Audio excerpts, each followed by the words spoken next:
আয়ের অধিক ব্যয়ের অর্থনীতি বর্তমান সমাজ ব্যবস্থাকে ক্রমাগতই অন্ধকারের দিকে নিয়ে চলেছে এবং তারই সাথে বেড়ে চলেছে সেই অসহায়গ্রস্ত আর্থিক পরিস্থিতিকে হাতিয়ার করে নানা রকমের অপরাধিক ষড়যন্ত্র। এমনই একটি অপরাধিক ষড়যন্ত্রের কাহিনী নিয়ে টি-এন সলিউশন স্কোয়ারের পক্ষ থেকে আজকে আমরা আপনাদের কাছে এসেছি। আজকাল স্বল্প মেয়াদে বেশি উপার্জন কে না করতে চায়। আমাদের সেই বাসনাকে ঘিরেই ইন্টারনেট জুড়ে ছড়িয়ে রয়েছে বিভিন্ন প্রকারের প্ররোচিত ও প্রলোভনলিপ্ত যোজনা। এমনই একটি বিজ্ঞাপন দেখে কলকাতা নিবাসী এক ভদ্রলোক সামান্য কিছু অর্থ সেই যোজনায় নিবেশ করেন এবং যথারীতি যোজনার বিজ্ঞাপনে দেওয়া শর্তানুসারে ক্রমশ বর্ধিষ্ণু মূল্য রাশি ভদ্রলোককে সেই যোজনায় আরও অধিক নিবেশের প্রতি আকৃষ্ট করতে থাকে। তবে কিছুদিনের ভিতরেই সেই আকর্ষণ আর্থিক সংকটের আশঙ্কায় পরিণত হয়, যখন তার ক্রমাগত বর্ধিষ্ণু মূল্য রাশির সূচক স্থির এবং অ্যাকাউন্ট স্থগিত হয়ে যায়। এই লিন অ্যামাউন্ট এবং সাসপেন্ডেড অ্যাকাউন্ট সংক্রান্ত বিষয়টি সম্পর্কে বিস্তারিত জানতে যখন তিনি ব্যাংকের সঙ্গে যোগাযোগ করেন, তখন ভদ্রলোক জানতে পারেন যে তার মূল্য রাশি আদান প্রদানের প্রক্রিয়ায় কিছু বেআইনি কার্যকলাপ ধরা পড়েছে। তাই গ্রাহকের সুরক্ষার ভিত্তিতে ব্যাংকের তরফ থেকে তার অ্যাকাউন্ট স্থগিত অর্থাৎ সাসপেন্ড করে দেওয়া হয়েছে। যথারীতি অনেকগুলো টাকা যোজনাতে নিবেশ করে দেওয়ার পরে ভদ্রলোক বুঝতে পারেন যে তিনি ইতিমধ্যেই প্রতারণার শিকার হয়ে গেছেন। অগত্যা এই অসহায় পরিস্থিতিতে ভদ্রলোকটি টি-এন সলিউশন স্কোয়ারের শরণাপন্ন হন এবং ঘটনার বিবরণ বিস্তারিত রূপে জানান। টি-এন সলিউশন স্কোয়ারের তদন্ত অনুযায়ী সাম্প্রতিককালের কিছু মৌলিক বিনিয়োগ কেলেঙ্কারি সম্পর্কে মানুষের জেনে রাখা খুবই প্রয়োজনীয়। 1. ট্রেডিং কেলেঙ্কারি। আপনার উপরে কি তাৎক্ষণিক যোজনায় সিদ্ধান্ত নেওয়ার জন্য চাপ দেওয়া হচ্ছে? তাহলে আপনিও তাৎক্ষণিক সাবধান হয়ে যান। শুধুমাত্র সরকারি নিবন্ধিত ট্রেডিং প্ল্যাটফর্ম ব্যবহার করুন এবং তার সাথে কিছু সাবধানতা অবলম্বন করুন। প্রতারণামূলক ওয়েবসাইটগুলি আপনাকে ব্যক্তিগত তথ্য, আর্থিক তথ্য এবং ক্রিপ্টো ওয়ালেট পাসওয়ার্ড শেয়ার করবার জন্য প্রলুব্ধ করতে পারে। আপনাকে বলা হতে পারে কোনো অভিজ্ঞতার প্রয়োজন নেই, সব কিছু স্বয়ংক্রিয়ভাবে সম্পন্ন হবার সুবিধে আছে, তাই বিস্তারিত কিছু জানার প্রয়োজন নেই। আপনাকে আপনার কম্পিউটারে অ্যাপ ডাউনলোড করতে বলা হতে পারে, যেমন এনিডেস্ক, যা আসলে অনুমতি ছাড়াই আপনার কম্পিউটারে হস্তক্ষেপের সুযোগ দেয়। এটিকে ট্রোজান হর্স কৌশল বলা হয়।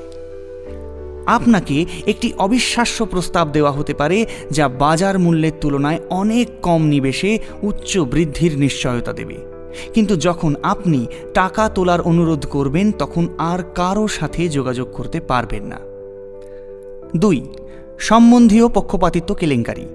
যখন কেউ একটি সাধারণ গোষ্ঠীকে লক্ষ্য করে, যেমন একটি স্বেচ্ছাসেবক দল, ধর্মীয় সম্প্রদায়, এমনকি তাদের বিশ্বাস অর্জনের জন্য একটি কর্মক্ষেত্র। 3. পাম্প এবং ডাম্প কেলেঙ্কারি। আপনার সাথে যোগাযোগ করা ব্যক্তি বা কোম্পানি এই যোজনার একটি বড় মানের মালিক রূপে পরিচয় দিতে পারে এবং যোজনাটি বৈধ ব্যবসার প্রতিনিধিত্ব নাও করতে পারে। বিনিয়োগকারী যত বেশি শেয়ার কেনেন, শেয়ারের মূল্য তত দ্রুত বৃদ্ধি পায়, আর একবার দাম সর্বোচ্চে পৌঁছালেই প্রতারক তার সমস্ত শেয়ার বিক্রি করে দেয় এবং স্টকের মূল্য কমে যায়। তখন আপনি মূল্যহীন স্টকের ভিত্তিতে আর্থিক ক্ষতির সম্মুখীন হতে পারেন। 4. বয়লার রুম কেলেঙ্কারি। এমন একটি দল যারা আপনাকে নিজেদের মৌলিকতা প্রমাণ করতে অস্থায়ী দপ্তর স্থাপন করে, যাকে বয়লার রুম বলা হয়। তারা সম্পূর্ণ পেশাদারির মতো কোম্পানির ওয়েবসাইট স্থাপন করতে পারেন। কোম্পানিটিকে বৈধ প্রমাণ করবার জন্য তারা একটি টোল ফ্রি নম্বর এবং বাস্তব ঠিকানা সেট আপ করতে পারে। দপ্তরটি আসলে একটি অস্থায়ী পোস্ট অফিস মাত্র। আপনি যতদিনে বুঝতে পারবেন ততদিনে দপ্তর বন্ধ করে অন্য কোথাও চলে যাবে। 5. কৃত্রিম বুদ্ধিমত্তা এআই ভয়েস স্ক্যাম। প্রতারকরা কৃত্রিম বুদ্ধিমত্তা অর্থাৎ এআই ব্যবহার করে বিখ্যাত কোনো ব্যক্তির কণ্ঠস্বর অথবা ছদ্মবেশ ধারণ করে এবং সেই বিখ্যাত ব্যক্তি আপনাকে বিনিয়োগে অর্থ নিবেশ করতে বলবে, যার শেষ পরিণাম প্রতারণা। 6. অব্যাহতি নিরাপত্তা কেলেঙ্কারি। যখন একটি কোম্পানি তার সিকিউরিটি বিক্রি করতে চায়, তখন তাকে অবশ্যই সিকিউরিটি নিয়ন্ত্রকদের কাছে প্রস্তাবিত বিষয়ের বিবরণী ফাইল করতে হয়, কারণ অব্যাহতি সিকিউরিটি একটি ব্যতিক্রম। কিন্তু কিছু প্রতারক তাদের প্রতারণামূলক বিনিয়োগকেই ছাড়পত্র হিসেবে চিহ্নিত করে। আপনাকে বলা যেতে পারে যে এই বিনিয়োগ শুধুমাত্র খুব ধনী ব্যক্তিদের জন্যই উপলব্ধ, কিন্তু শুধু আপনার জন্যই ব্যতিক্রম। 7. অগ্রিম ফি যোজনা।